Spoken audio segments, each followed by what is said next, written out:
Tamadenw bala ka taa ɲɛ ka na pankuru jiginso Reagan National Airport la Washington DC. Dennis Scott ale ye o tamaden ninnu dɔ ye, ale kan ka taa Atlanta mara kɔnɔna la. Hali n'o y'a sɔrɔ a dusu kasilen don kasara in kosɔn, a jigi b'a kan k'a fɔ ko lakana sabatilen don kosɛbɛ pankuru sira fɛ.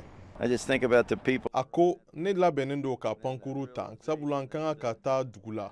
Nka maa minnu tun bɛ pankuru fila ninnu kɔnɔna la, an miiri bɛ u la, miiri bɛ u somɔgɔw ka dusukasi la. Nin kɛra dusukasi ko belebeleba ye.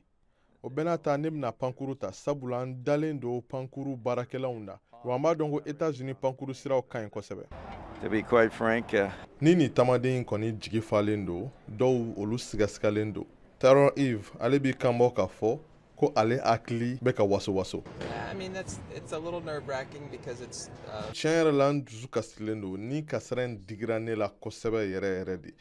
An bɛ waati mun na i ko sisan, an bɛɛ lajɛlen hakili kɔni waso-wasolen don. Nka o bɛɛ n'a ta ne kɔni dalen don a la k'a fɔ ko fɛn bɛɛ lajɛlen bɛna tɛmɛ ko ɲuman. An bɛna pankuru ta ka taa an seyɔrɔw la ko ɲuman. I'm a little nervous, but it should be okay.